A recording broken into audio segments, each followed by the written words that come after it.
Good morning, everyone. I like this meme, and I like memes generally, and it's got a CBC News broadcast network sign there, and it says, "We constantly bombard Canadians with news about Donald Trump to distract them from what a complete a-hole Justin Trudeau is."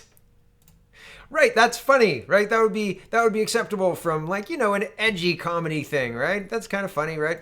And well, here's the actual blue checkmark comedy thing, engaging in exactly what the meme is making fun of Canadian media for doing. It says, Twitter has suspended accounts pretending to be black Trump supporters. The hint of suspicious activity? They said they were black Trump supporters. It's like a bad Colbert joke. It's like somebody wrote a bad Colbert joke and CBC News put it up. And yeah, you can hear the band like in the rim shot, right? Like just awful. Awful, terrible. Here is CBC News reporting why Parliament could be on the brink of a snap election. Again, breaking their tradition of reporting on American news to report on Canadian news, but in a slanted way, don't worry. This is pure partisan politics, Liberal House Leader Pablo Rodriguez said on Friday, referring to a Conservative motion that would have the House of Commons establish an anti-corruption committee. Yes, how dare they? Anti-corruption?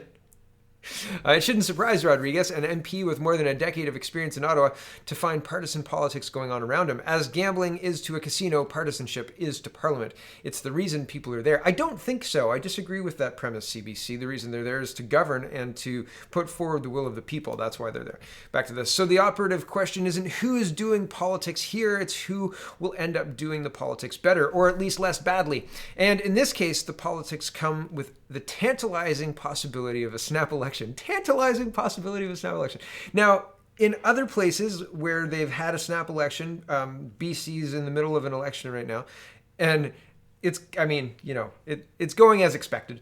I can't imagine the CBC calling it a tantalizing possibility when they're in the middle of a pandemic. Oh, are we going to do this safely, right? It's a whole unbelievable...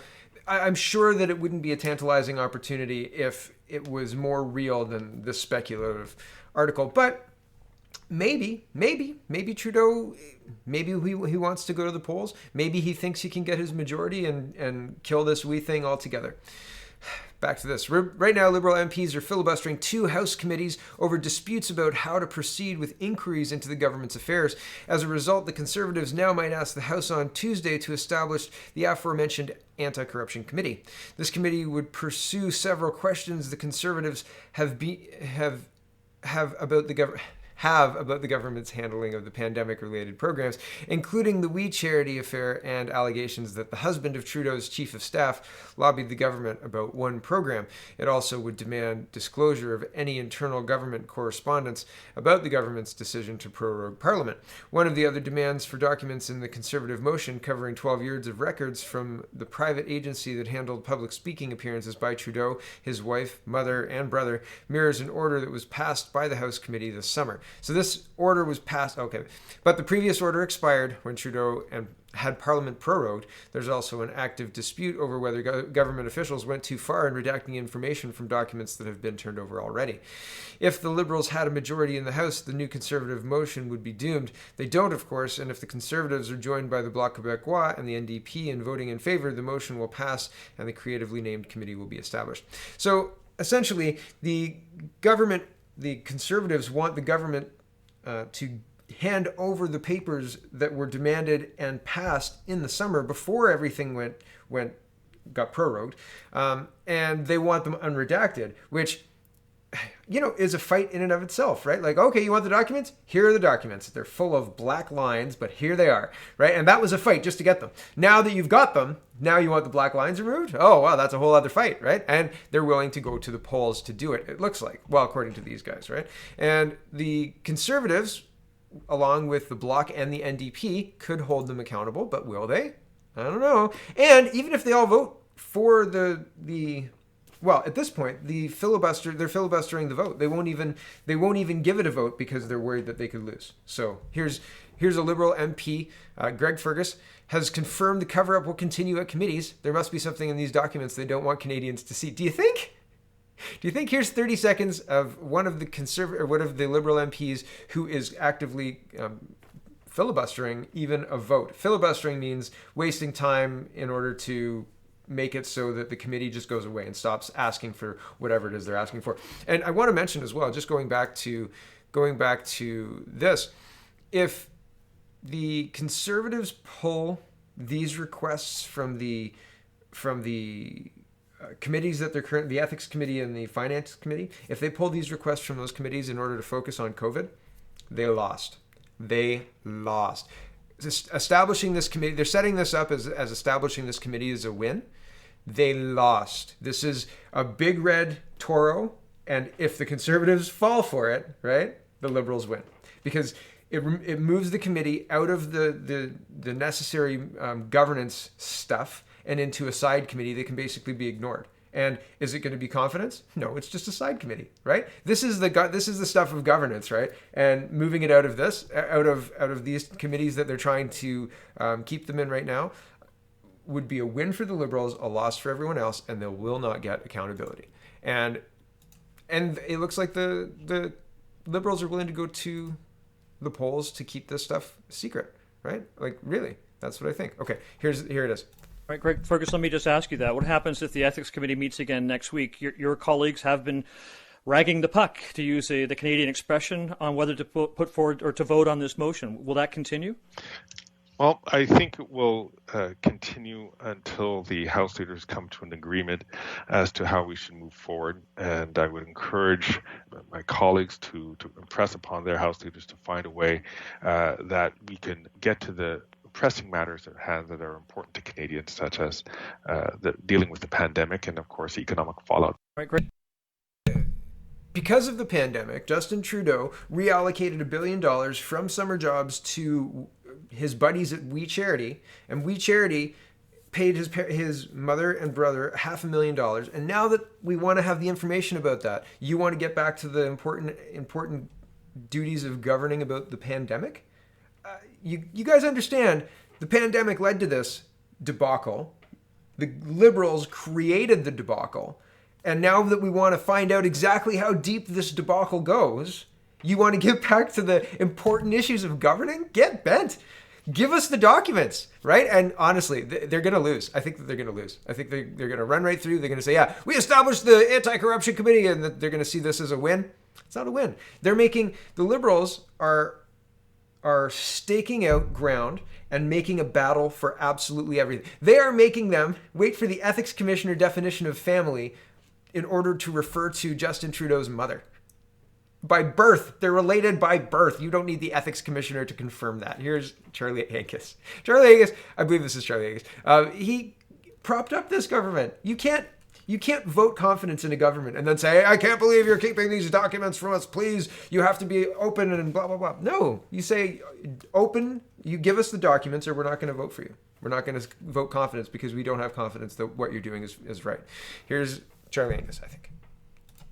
Telling us that the definition of the Prime Minister's mother can only be done by the Ethics Commissioner, that she would not be so clearly understood as a relative under the Conflict of Interest Act, being related by birth. Because if the Liberals are having to go down that road, I think there must be really something in those documents that they're desperate to avoid us getting. If they're trying to tell us and tell the Canadian people that only the Ethics Commissioner could actually figure out something as complex as the Prime Minister's family. He has a mother, he has a brother, and they were paid $500,000. But we can't actually call them relatives until the Ethics Commissioner has ruled. If they're going down that road, then my God, there's got to be something juicy in those documents. If you imagine a battlefield and you imagine each phase as a battle, these guys are way behind, right? The Liberals have entrenchments everywhere, right? They've got people willing to filibuster for hours. MPs willing to filibuster for hours. Here's another one. Mark Gerritsen says, just a friendly reminder who has been supporting Ontarians during the global pandemic, right? We have, right, more money spent in Ontario. And somebody says, who would have imagined that the level of government with the ability to print unlimited amounts of money would be the ones to set up its spending, and ones to step up its spending, excuse me. And the MP says, except no money has been printed. That leads to inflation. I said, are you being serious? We've been printing money for months to offset the collapse that's currently happening. What financial training do you have? You can't be serious. And here's the Bank of Canada's vast experiment in printing money. May not work out. Right? This is a Globe and Mail article. Hold on. We'll look at it very briefly. May not end well, right? This is very, very concerning. And they haven't stopped since April, right? Like they've only increased the money that they're printing every week, right? And this MP believes that they're not printing money? Really? For Kingston and the islands? It's very, very, very, well, I mean, if you believe that what you're doing is right, I guess you'll continue to wreak havoc and destruction, right? Here's Pierre Poilievre, and he says, Canada has the biggest deficit in the G20 and the highest unemployment in the G7, the highest cost for the worst result. Yay! Right? Yet the news keeps saying that they're doing a good job. Justin Trudeau, this is October 17th. October 16th was when Pierre Poilievre sent this highest unemployment or the highest cost for the worst result. The next day, Justin Trudeau says, our generation is at a crossroads. If we pull together, we can give everyone a real and fair chance to succeed, lay the foundations of a better world, and end poverty for good. My statement on the International Day for the eradication of poverty. Does he understand how much debt Canada's in? How are we going to end poverty? We owe a lot of money. If he continues, there's serious concerns that we may not be able to get financing because we may lose our AAA rating, right? Or AA rating now. Concerning, very concerning stuff. Here's Rex Glacier. In other words, he's responding to this CP24 tweet. Early figures for new aid and EI provide glimpse of how post-CURB supports to be used. In other words, a staggering unemployment in Canada continues unabated, over 1.45 trillion in debt. Trudeau mired in ongoing personal corruption scandals, but they banned straws and are going to fund EVs for rich people. Yeah, this is an interesting article as well. This is an overview of kind of what's going on. I was going to read it, but the more I read it, the more it's kind of just rehashing what we're talking about. But the title is Trudeau Liberals are carnival barkers on pandemic spending. So they're hucksters. They're spending a lot of money in order to, I don't know, rob you blind. That's the implication that Mr. Goldstein makes. So it's very, very interesting, right? There's a lot of people who are concerned with what's going on. And speaking of a lot of people, there were about 7,000 people, at least 7,000. I saw up to 10,000 reported. I saw as little as 1,000 reported. So that's an interesting thing to note. Here's the City News, and they say protests underway downtown currently at Yonge and Dundas Square. Toronto Police Operations advising drivers and commuters to take alternative routes via City Toronto traffic camera. So there's a lot of people there via that cam. And here's an on-the-ground camera of lots of people. Robert Stewart says anti-lockdown protests in Toronto today. If you stood in one spot, the parade took 22 minutes to pass you by, about 7,000 people. But we can't have the Santa Claus parade this year. Sorry, kids. If you were there as well, looks like the police have infiltrated, says Zayad A. He says, well, there's a picture of one of the officers, fine gentleman, looking like police have infiltrated the Dundas Square rally in Toronto today. Here's a screen grab. So that's from a video, it looks like. And interesting to note, here's more resistance, CTV News. This was October 15th. This was printed. Today's the 18th. Don Martin, resistance grows against lockdowns driven without data. This seems to be like controlled opposition, because at the end of it, he's talking about there's no way back to normal. He says, without transparency on cases, there can be no effective decision making. Without contact tracing, there can be no containment strategy. Without rapid testing, there can be no return to normal. And until normal is in sight, the collateral damage to physical and mental health is just a high cost being deferred until a vaccine kills off the virus. Just wrong. What about Sweden? Why are we not focusing on the successful models that didn't rely on a vaccine? Why are we not looking at the treatments? Mr. Trump seems vital. He's full of life and doesn't seem to be having any problems. He had some therapies, but he didn't have a vaccine. And why aren't we following these treatments that seem to be successful, right? These are questions that the press usually asks. And Don Martin used to be really good. So disappointing. Here it is. The mild-mannered city council in Ottawa is not the sort of confrontational group to lead the resistance against heavy-handed provincial authority. But after Premier Doug Ford shut down indoor restaurants, gyms, sports and theater venues as coronavirus, not COVID-19, feeding centers in the red zone national capital region, Ottawa councillors resorted with a unanimous challenge on Wednesday. Prove it. And authorities can't or won't. The city's public health officer says 8% of positive cases mentioned a restaurant or gym as a pit stop in their recent travels, but she gulped on further details. Sorry, we don't actually know, and we can't prove anything. So just stay in your house, lock down, and don't have Christmas or Halloween. Back to this. After all, it's impossible for her to clarify causes when her overwhelmed operation has given up on contact tracing, leaving no information and no known source listed as two of the top three sources of infection. This sort of mess is unfolding across the country as federal and provincial leaders put on a public face of unity designed primarily to protect their butts from blame as the widely predicted second pandemic wave hits governments, which act like they were caught by surprise. This general failure to anticipate and take timely preventative precautions is driving a rebellion in the real world that wasn't there last spring. There was a ghostly apocalypse-like emptiness to major Ontario highways over Easter holiday.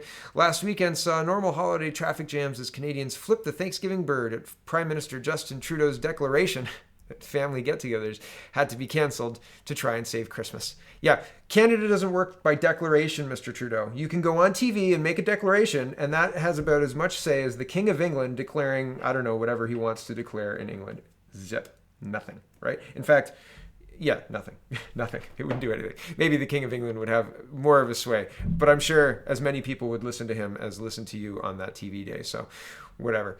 But I'm glad that people were actually, by choosing to go out for Thanksgiving, it shows how scared of this people are. It shows how much people take to mind the government's advice at this point, because they've been wrong so often. Why believe them? Back to this. Without the data to show how, where, and why infection spots are getting hot, hitting hospitality, sports, and fitness sectors with widespread clampdowns are a lazy, ineffective, and irresponsible response. For example, to close hundreds of safety-enhanced gyms and other indoor venues in Toronto and Ottawa because one spin class in Hamilton triggered an outbreak is overreaching madness. I scroll down. Let this be the time for the timid to push back on politicians and public health officials who decree harsh actions in a vacuum of supportive data. I agree with that. But now we get into this turning a corner, and I'm just like, no, man, your conclusions are completely wrong. And he says, what I read at the beginning, I'm not even going to read it, because normal is in sight. Here's the current numbers, right? 278 people hospitalized, 72 in ICU, 42 on event.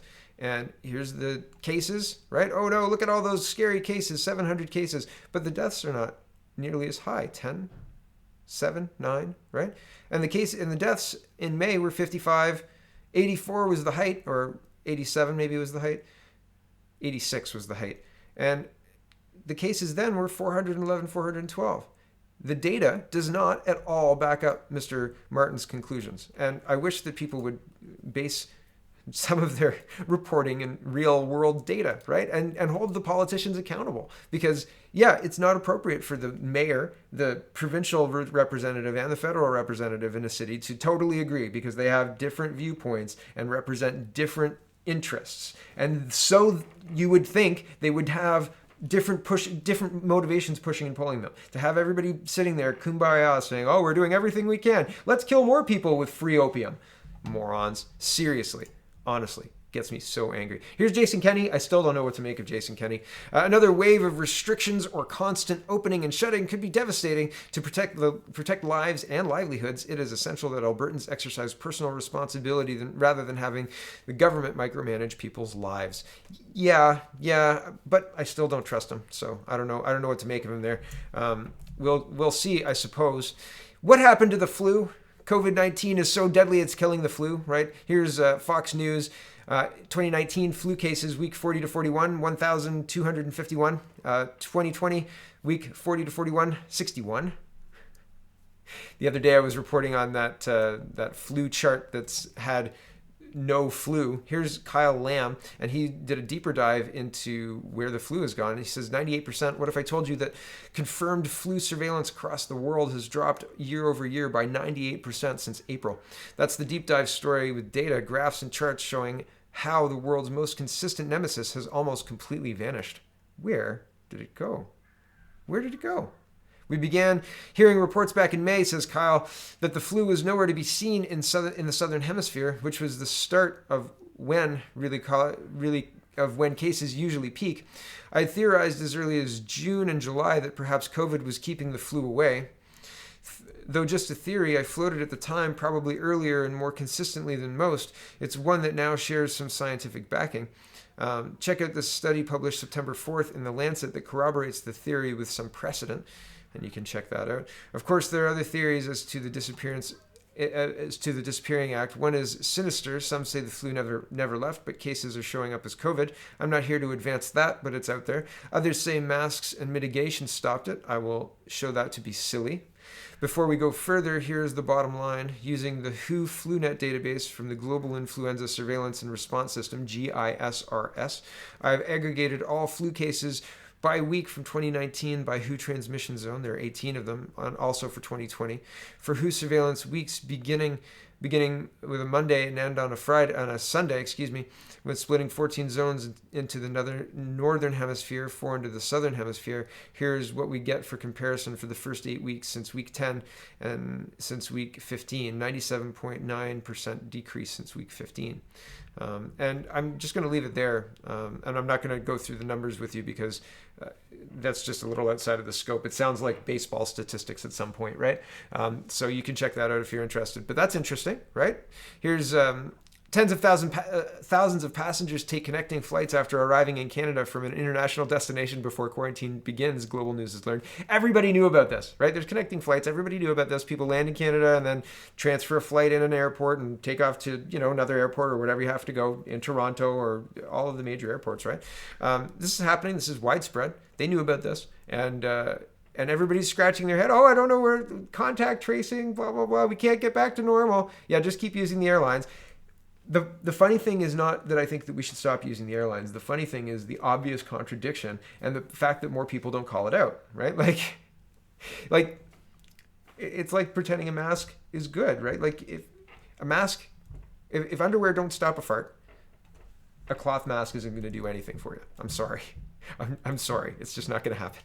Here's more concerning news. People using, and this is the UK now, but I think that they're doing similar things to what Canada is doing. And there was a guy trying to go to London for a music concert. It says, they've just turned me around and denied me access. The police are standing at the station forcing people to prove they have a reason to go into London. Either if you live there by proof or address or for working purposes, I'm not allowed to go into London. I'm not able to come tonight. This is a joke. And yesterday I saw, and I don't have the video with me right now. If somebody sends me the link, I'll add it or I'll pin it in the comments. There was a convoy yesterday and they were going to do a rolling protest near Ottawa, and the police were there and stopped them. They're blocking access to the highway ramps. And so the video I saw was the guys pulling into a parking lot and trying to figure out a way around it. But yeah, man, the use of a public health crisis, an emergency order, this ongoing emergency that we have to manage that is not backed up by the data. Any reasonable person can plainly see this, right? Like it's right there.